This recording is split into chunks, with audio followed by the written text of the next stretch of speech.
তো আজকে দেখো ক্লাস 5-এর ইংলিশের ডাফ অ্যান্ড ডার্টি যে বইটা রয়েছে তুলসী প্রকাশনী, এর 51 পেজে যে এক্সারসাইজগুলো রয়েছে সেগুলো নিয়ে আজকে আলোচনা হবে। তো আজকে দেখো, আজকে হচ্ছে সাবজেক্ট ভার্ব এগ্রিমেন্টের চ্যাপ্টার এবং আজকে যে থেকে আলোচনা হবে। তো দেখো, rewrite the sentences after correcting errors, অর্থাৎ এররগুলোকে কারেক্ট করে সেন্টেন্সটাকে আবার লিখতে বলা হচ্ছে। তো 1 নাম্বার দেখো, ইউ ইজ মাই ফ্রেন্ড, তো ইউ থাকলে আর বসে তাহলে কী হবে, ইউ আর মাই ফ্রেন্ড। দ্বিতীয় নাম্বার দেখো, we has gone to Danna, তাহলে উই থাকলে কি বসে, হ্যাভ বসে তাহলে কী হবে, উই হ্যাভ গান টু ডান্না। 3 নাম্বার দেখো, she am going to me, তো সি থাকলে ইজ বসে, she is going with me.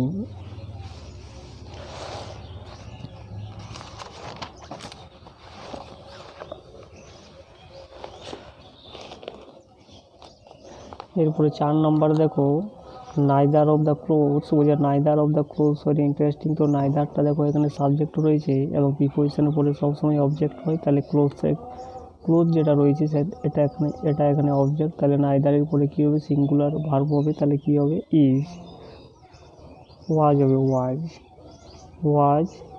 Was interesting. এবারে 5 নাম্বার দেখো, দ্য রাইস ওয়ের, তো রাইস এটা ওয়াজ হবে, rice was served as a on a plate.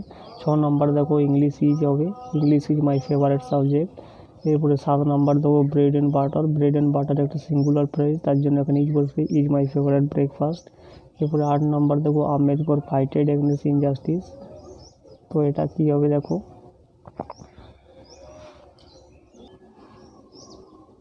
তো এরপরে 9 নাম্বার দেখো, the sand cover my shoes, তো দেখো কী হবে, the sand covers my shoes. 10 number দেখো, either Rani or her brother saved আনি, তো দেখো আইদার অর থাকলে অরের পরে যে সাবজেক্টটা থাকে সেই অনুপাতে ভার্বটা বসে, তাহলে হার ব্রাদার সিঙ্গুলার রয়েছে, তাহলে এখানে হ্যাজ বসবে, হার ব্রাদার হ্যাজ ডান ইট।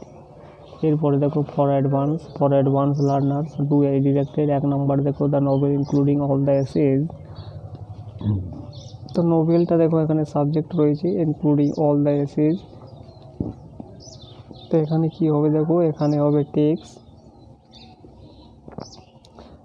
হবে, takes about 2 hour to read. এরপর দ্বিতীয় নাম্বার দেখো, your parents lives in India, তো দেখো এখানে বহুবচন রয়েছে সাবজেক্টটা, তাহলে এটা কি হবে, এটা ভার্বটা হবে সিঙ্গুলার, তাহলে কি হবে, your parents live in India. 3 number দেখো, the player as well as the coach, তো দেখো অ্যাজ উইল অ্যাজ থাকলে প্রথম যে সাবজেক্টটা থাকে, প্রথম যে নাউনটা থাকে, দ্য প্লেয়ার সাবজেক্টটা থাকে, সেই অনুপাতে ভার্বটা বসে, তাহলে the player wants to win. 4 number দেখো, her life saved with the help of her mother, তো এখানে সেভড হবে। 5 নাম্বার দেখো, the bus had left before we reach the bus stop, অর্থাৎ আমরা বাস স্টপে পৌঁছানোর আগে কি হয়েছিল, বাসটা ছেড়ে চলে গিয়েছিল,